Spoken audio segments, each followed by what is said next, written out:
আসসালামু আলাইকুম viewers, welcome to mother cooking channel. হোটেলে পরোটার সাথে যে বুটের ডাল ভুনা পাওয়া যায়, আজকে আমি আপনাদেরকে সেই হোটেল স্টাইল বুটের ডাল ভুনা করে দেখাবো। আগে এই বুটের ডালটা পরোটার সাথে ফ্রি পাওয়া গেলেও এখন কিন্তু আর ফ্রি পাওয়া যায় না, এটা আলাদাভাবে টাকা দিয়ে কিনে নিতে হয়। কিভাবে আপনারা একেবারে হোটেলের মতো বুটের ডালটা ভুনা করে বাসায় খেতে পারবেন, সেই রেসিপিটা আজকে আমি আপনাদেরকে দেখিয়ে দিব। চলুন তাহলে শুরু করা যাক। প্রথমে আমি চুলার উপর একটি প্রেসার কুকার বসিয়ে দিচ্ছি, তারপর এর মধ্যে দিয়ে দিচ্ছি বুটের ডাল।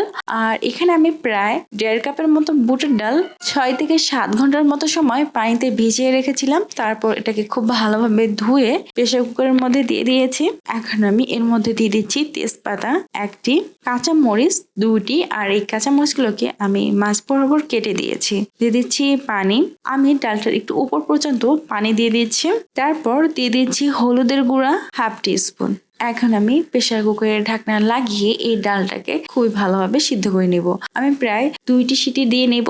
এখন আমি চুলার উপর আরেকটি কড়াই বসিয়ে দিচ্ছি, তারপর দিয়ে দিচ্ছি সরিষার তেল 1/4 কাপ। আর আপনারা চাইলে এখানে সয়াবিন তেলও ব্যবহার করতে পারেন, তবে সরিষার তেলে এর স্বাদটা কিন্তু একটু বেশি আসে। দিয়ে দিচ্ছি শুকনো মরিচ 2টি, জিরা 1/2 টিস্পুন। এখন আমি চুলার মিডিয়াম আঁচে এই শুকনো মরিচ আর জিরাগুলোকে ফ্রাই করে নেব।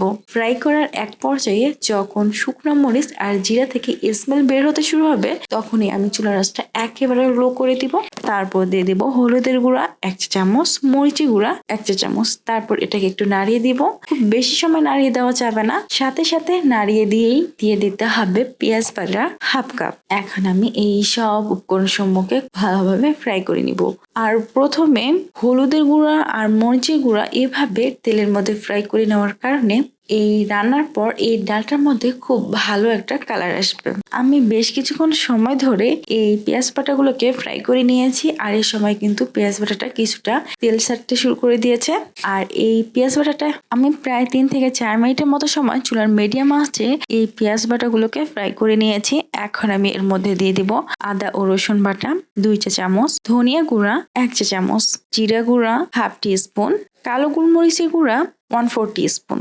এখন আমি আদা ও রসুনের কাঁচা গন্ধ চলে যাওয়া পর্যন্ত এই সব সমূহকে ফ্রাই করে নেব। আর এই সময় চুলার আঁচটা মিডিয়াম লো রেখে আমি এগুলোকে ফ্রাই করে নিয়েছি। ফ্রাই করার এই পর্যায়ে আদা রসুনের কাঁচা গন্ধ প্রায় চলে গিয়েছে। এখন আমি এর মধ্যে দিয়ে দিব লবণ পরিমাণ মতো। তারপর এটাকে খুব ভালোভাবে নাড়িয়ে দিয়ে দিব প্রেসার কুকারে সিদ্ধ করা সেই ডালগুলো। আর এই ডালগুলোকে আমি প্রায় 2টি সিটি দিয়ে সিদ্ধ করে নিয়েছি। আর এই সময় কিন্তু এই ডালটা খুবই ভালোভাবে সিদ্ধ হয়ে গেছে।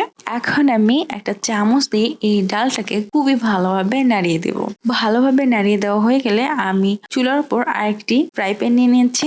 এখন আমি এর মধ্যে দিয়ে দিচ্ছি সরিষা তেল 2 টেবিল চামচ, শুকনো মরিচ 2টি, রসুন কুচি 1/2 টেবিল চামচ, আদা কুচি 1 টিস্পুন। এখন আমি এগুলোকে খুবই ভালোভাবে ফ্রাই করে নেব। আমি বেশ কিছুক্ষণ সময় ধরে এগুলোকে ফ্রাই করে নিয়েছি। আর এই সময় আদা রসুনের কাঁচা গন্ধ চলে গিয়েছে এবং আদা রসুন খুবই ভালোভাবে ফ্রাই হয়ে গেছে। আর শুকনো মরিচটাও কিন্তু খুব ভালোভাবে ফ্রাই হয়ে গেছে। এখন আমি এর মধ্যে দিয়ে দিব ঘি 1 টিস্পুন। আর ঘিটা কিন্তু অবশ্যই দিতে হবে, আর এটা দেওয়ার কারণে কিন্তু এই ডালটা থেকে খুবই সুন্দর একটা স্মেল পাওয়া যাবে। তারপর সবার লাস্টে দিয়ে দিচ্ছি আমি এখানে একটি দারচিনির টুকরা আর 2টি সাদা এলাচ গুঁড়ো করে নিয়েছি। আর এই গুঁড়োটাই এর মধ্যে দিয়ে দিচ্ছি। আর দারচিনি আর এলাচ গুঁড়ো দেওয়ার পরেই সাথে সাথে কিন্তু চুলাটা অফ করে দিতে হবে। তারপর চুলা অফ থাকা অবস্থায় আমি এগুলোকে একটু নাড়িয়ে দিচ্ছি। তারপর বুটের ডাল ভুনাটার মধ্যে আমি এগুলোকে দিয়ে দিচ্ছি। আর এই উপকরণগুলোকে এভাবে ফ্রাই করে দেওয়ার কারণে কিন্তু এই ডালের স্বাদটা একেবারে বেড়ে যাবে। তারপর ডালটাকে খুব ভালোভাবে নেড়ে চেড়ে আরো 5 মিনিটের মতো সময় চুলার লো আছে এই ডালটাকে বসিয়ে রাখতে হবে। তারপর আমি চুলাটা 5 মিনিটের মতো চুলার লো আছে বসিয়ে রাখা হয়ে গেলে তারপর আমি চুলাটা অফ করে দিচ্ছি। হয়ে গেছে খুবই মজাদার বুটের ডাল ভুনা।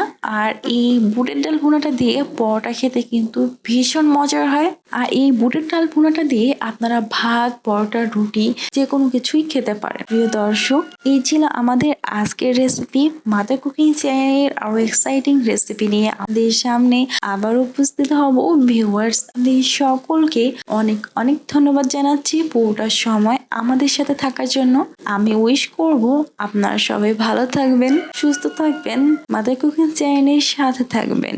এই চ্যানেলে নতুন হয়ে থাকলে চ্যানেলটি সাবস্ক্রাইব করুন এবং ভালো লাগলে লাইক কমেন্ট ও শেয়ার করুন। ধন্যবাদ।